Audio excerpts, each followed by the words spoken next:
3 முடிச்ச சீரியல்ல என்ன நடக்க போகுதுன்னு பார்க்கலாம். வாங்க வீடியோக்குள்ள போலாம். அருணாச்சலம் ஐயா ஒரு சாமியார வர வச்சிருக்காங்க. அவங்க வந்து வீட்ல பார்க்கும்போது, "இப்ப எப்படி இருக்கு அந்த பொண்ணுக்குன்னு?" கேட்குறாங்க. "அது ஏங்கய்யா கேட்குறீங்க? உடம்பெல்லாம் முத்து முத்தா இப்ப அதிகமாவே முத்து போட்டுருச்சு.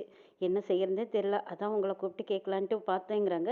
"சரி வாங்க போய் பார்க்கலாம்." அப்படின்னு அந்த சாமியார் போய் நம்ம நந்தினிய பார்க்குறாங்க. அருணாச்சலம் தான் கூட்டிட்டு போறாங்க. விஜய், சூர்யா 2 பேருமே பசுந்தலையால நந்தினிக்கு விசிறி வீசிக்கிட்டே இருக்காங்க. நந்தினி ரொம்பவே முடியாம அப்படியே அவங்க நினைவில்லாம படுத்திருக்கிறாங்க. அருணாச்சலம் ஐயாவும் சாமியாரும் மாடி ஏறி வரும்போது அங்க முருகன் படத்தை பார்த்து சாமியை கும்பிட்டுட்டு மாடி ஏறி வந்து பார்க்குறாங்க.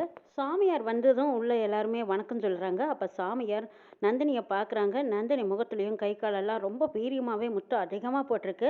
அம்மா இவங்க என்ன சாப்பிட்டாங்கன்னு கேட்குறாங்க. அது விஜய் சொல்றாங்க, அவங்களுக்கு கஞ்சி தான் கொஞ்சம் சூடா வச்சு கொடுத்தேன், வேற எதுவுமே அவங்க இன்னும் சாப்பிடலைங்கிறாங்க. அது போக இளநியை கொஞ்சம் கொடுத்தோம், அவ்வளவுதான். அதுக்கு மேல அவங்களால குடிக்கவே முடியல.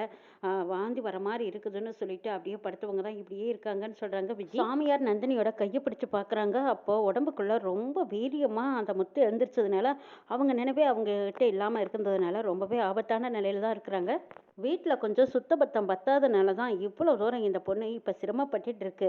நான் சொல்ற மாதிரி நீங்க செய்ய முடியுமா? அருணாச்சல ஐயா வெளியில வாங்க அப்படின்னு தனியா கூட்டிட்டு போய் பேசுறாங்க. இத பாருங்க ஐயா, அந்த பொண்ணுக்கு இப்ப ரொம்ப மோசமான நிலைமையில இருக்கு. அதனால உங்க பையன், உங்க வசதி என்ன அந்தஸ்து என்னங்கிறது எனக்கும் தெரியும். இருந்தாலும் உங்க பையன் அம்மன் சன்னதியில போய் அவங்க பேர்ல ஒரு அர்ச்சனையை பண்ணிட்டு சன்னதிக்கு முன்னாடி அம்மன் வாசல்லையே அவங்க பிச்சை எடுத்து அந்த பிச்சை எடுத்த பணத்தால இந்த பொண்ணுக்கு பழமோ அல்லது கஞ்சி வைக்கிறதுக்கான பொருளோ வாங்கிட்டு வந்து கொடுக்கணும். அம்மன் தீர்த்தத்தையும் வாங்கிட்டு வந்து கொடுத்தா கூடிய சீக்கிரம் இந்த முத்து இறங்கிடும்.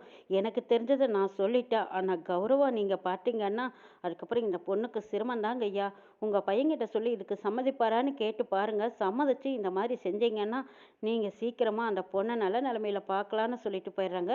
அதுக்கப்புறம் சூரிய கிட்ட தட்டி தடுமாறி அருணாச்சலம் வந்து இந்த விஷயத்த சொல்கிறாங்க. இதை கேட்ட சூர்யா, அப்பா நான் நந்தினிக்காக என்ன வேணாலும் செய்ய தயாராக இருக்கேன், நான் இதுக்கு ரெடியாக இருக்கேன்ப்பாங்கிறாங்க. சரி சூர்யா, இப்போதைக்கு நம்ம நந்தினியை காப்பாற்றுறது தான் நம்மளுக்கு ஒரு நல்ல வழி. அதனால நீ கோயிலுக்கு போய் அவள் பேரில் அர்ச்சனை பண்ணிட்டு வந்துடு. நாளை காலையில் தலையோட குளிச்சுட்டு கோயில் வாசல்லையே நீ பல பேர்த்துக்கிட்ட கையேந்தி காசு வாங்கி அதன் மூலமாக இந்த நந்தினிக்கு ஏதாவது வாங்கிட்டு வந்து கொடுத்தா நல்லாகும்னு சாமியார் சொல்லியிருக்காங்க. நான் வீட்டில் இருக்கிறவங்க கிட்ட வெளியில் போயிருக்கிறதா நான் சொல்லி சமாளிச்சுக்கிறேன்னு அருணாச்சலம் சொல்கிறாங்க. இதை கேட்ட சூர்யா, சரிங்கப்பா அதே மாதிரி செய்யுங்க, நந்தினி நல்லாகணும்னா நான் என்ன வேணாலும் செய்ய தயாராக இருக்கேன்னு சொல்லிட்டு சரி ஆஃபீஸ் வேலையெல்லாம் முடிச்சுட்டு வந்துடுறேன்ட்டு போகிறாங்க சூர்யா. வீட்டில் மாதவி, சுரேகா இவங்க எல்லாருமா சேர்ந்து சுந்தரவள்ளி வராங்க. சுந்தரவள்ளி கிட்ட நடந்த விஷயத்தை எல்லாம் சொல்கிறாங்க. நாங்கள் வீட்டில் தான் நல்ல முறையாக சமைச்சு சாப்பிட முடியலையேன்னு கடையில் ஆர்டர் பண்ணி சாப்பிட்லான்ட்டு எடுத்து வச்சா இந்த கல்யாணம் சாமி வந்த மாதிரி அறுவல் எடுத்துக்கிட்டு ஆடாடுன்னு ஆடி சாப்பாட்டியெல்லாம் வேஸ்ட் பண்ணிட்டோமா. இப்போ வீட்டில் நாங்கள் யாருமே எதுவுமே சாப்பிடாம பட்டினியாக கிடக்குறோம். கொலை பட்டினி. பசினா பசி உயிர் போகுது. எங்களுக்கு ரொம்ப ரொம்ப பசிக்குது. அது சாப்பிட்லான்னு நான்வெஜ் ஐட்டமாக நாங்கள் ஆர்டர் பண்ணணும். இப்போ நான்வெஜ் ஐட்டம் சாப்பிட்லான்னு இருக்குமா. நீங்கள் எப்படியாவது தயவுசெய்து இதுக்கான ஏற்பாடு பண்ணி கொடுங்கன்னு கேட்குறாங்க சுரேகாவும் மாதவியும். எதுக்காக கல்யாணம் அப்படி செஞ்சான் அப்படின்னு சுந்தரவள்ளி கேட்குறாங்க. அது ஏமா கேட்குறீங்க? அதான் நந்தினிக்கு அம்மா போட்டிருக்குதாமே, அதனால வீட்டில் நான்வெஜ் எல்லாம் சேர்த்தக்கூடாதுன்னு சொல்லிட்டு இருந்தான். சரி வீட்டில் தான் சமைக்கலையே, கடையிலையாவது ஆர்டர் பண்ணி வாய்க்கு ருசியாக சாப்பிட்லான்னு பார்த்தா அதுவும் ஆகாதுன்னு சொல்லிட்டாங்கிறாங்க. ஓஹோ, நந்தினிக்காக தான் நம்ம எல்லாரும் சாப்பிடக்கூடாதுன்னு இவன் சொல்லிட்டு இருக்கானா. சரி ஆர்டர் பண்ணுங்க, இப்போவே நம்ம எல்லாரும் ஒன்றா உட்காந்து சந்தோஷமாக சாப்பிட்லாங்கிறாங்க சுந்தரவள்ளி. அதே மாதிரி சுரேகா மறுபடியும் ஆர்டர் பண்ணுறாங்க. ஆர்டர் பண்ணி சாப்பாடும் வந்துடுது. எல்லாரும் உட்காந்து சந்தோஷமாக ஜாலியாக சாப்பிட்லான்னு எடுத்து வச்சுட்டு இருக்கும்போது கரெக்டாக சூர்யா வந்துடுறாங்க. சூர்யா வந்து என்ன நடக்குதுங்கன்னு கேட்குறாங்க. டே என்னடா எல்லாரும் சாப்பிட வந்திருக்கோம், நீ உட்காரு சாப்பிட்லாங்கிறாங்க. அங்கே ஒரு பொண்ணு அம்மா போட்டு ரொம்ப அவஸ்தைப்பட்டுட்டு இருக்கா. உங்களுக்கெல்லாம் கரிஞ்சோறு கேட்குதா? சீ, நீங்களும் ஒரு பொண்ணு தானே. ஏம்மா அந்த பொண்ணு வேற இந்த பொண்ணு வேற நீங்கள் நினச்சிங்களா? ஏன் உங்கள் பொண்ணுக்கு இந்த மாதிரி ஒரு சூழ்நிலையாக இருந்தால் நீங்கள் இப்படி தான் உட்காந்து சாப்பிட்டுட்டு இருப்பீங்களா? நந்தினி பாவம் இல்லையா? அம்மா போட்ட வீட்டில் இந்த மாதிரி எல்லாம் சூற கவச்சி சேர்த்தக்கூடாதுன்னு எல்லாரும் சொல்லி கேள்விப்பட்டது இல்லையா? நீங்களும் ஒரு பொண்ணு தானே. நடத்துகிற ஒவ்வொரு பொண்ணுக்கும் இது தெரிஞ்ச விஷயம் தானே. உங்களுக்கு எதுவும் தெரியாதா என்ன? ஏன் இப்படியெல்லாம் நடந்துக்கிறீங்கன்னு கேட்குறாங்க. உன் வேலை என்னமோ அதை மட்டும் பார்த்துக்கிட்டு போ. அடைச்சி நீங்களும் ஒரு மனுஷங்களான்னு சொல்லிட்டு சூர்யா அங்கிருந்து கிளம்பிடுறாங்க. அவங்க கிளம்பி அடுத்த நாள் காலையில் சூர்யா நந்தினி பேரில் அர்ச்சனையை பண்ணிட்டு தலையோட தண்ணி ஊற்றிக்கிட்டு அந்த வாசப்படியிலேயே பிச்சை எடுக்கிறதுக்காக உட்காந்துக்கிறாங்க.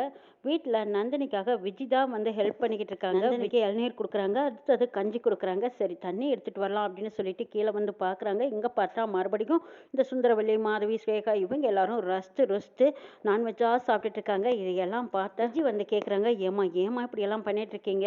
பாவம் நந்தினி அங்கே முடியாமல் கிடக்குறா. அவளுக்கு அம்மை போட்டிருக்கிற நேரத்தில் நீங்கள் இந்த மாதிரியெல்லாம் செஞ்சுட்டு இருந்தா அவளுக்கு தான் ரொம்ப பாதிப்பு அதிகம். பாவம் முடியாமல் திணறிக்கிட்டு இருக்கா. நீங்கள் ஒரு நிமிஷம் வந்து வேணாலும் பாருங்கங்கிறாங்க. அவளுக்கு அம்மை போட்டிருந்தா அது அம்மன் பார்த்து அவளுக்கு கொடுத்த தண்டனை. அதுக்கும் எங்களுக்கு என்ன சம்மந்தம்? அவள் அனுபவிக்கிட்டு விடுங்கிறாங்க சுந்தரவள்ளி. சே, என்னம்மா நீங்கள் இப்படி மனசாட்சி இல்லாமையே பேசுகிறீங்க. ஆனால் நீங்கள் மனுஷங்க கிட்ட விளையாடல, சாமி கிட்ட விளையாடுறீங்க. அதை முதல்ல மனசில் வச்சுக்கோங்கன்னு சொல்கிறாங்க விஜி.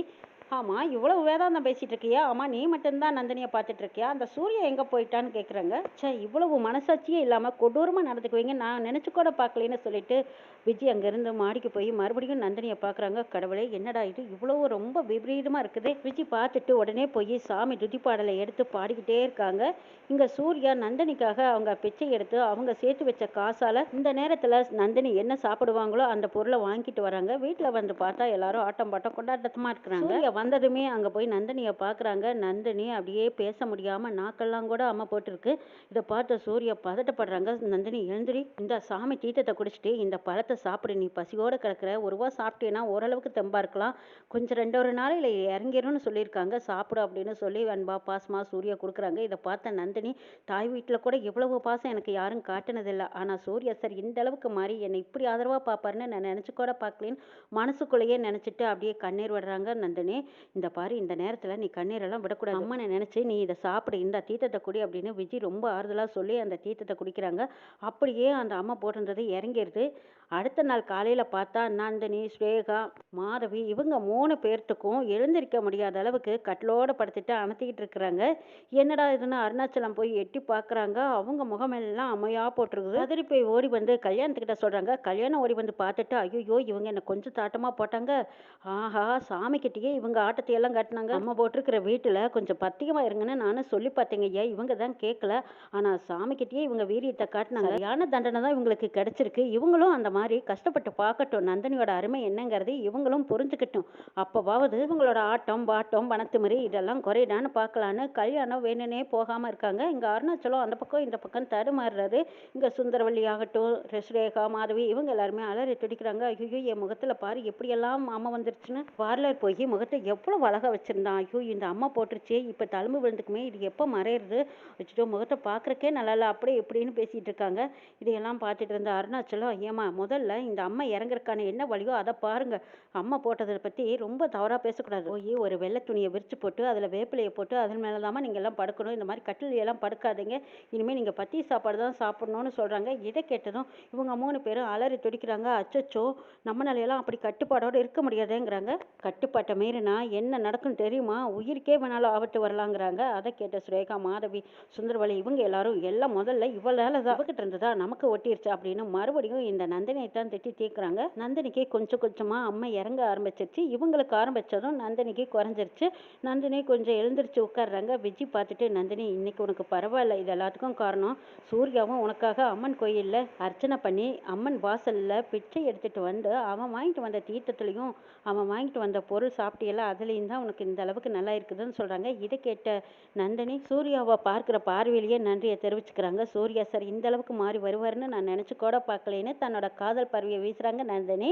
சூர்யாவும், நந்தினி நீ நல்லா இருக்கணும்னு தான் என்னோட ஆசைன்னு சொல்கிறாங்க. இன்னும் என்னெல்லாம் நடக்க போதுங்கிறதையும் நாளை எபிசோடில் பார்க்கலாம்.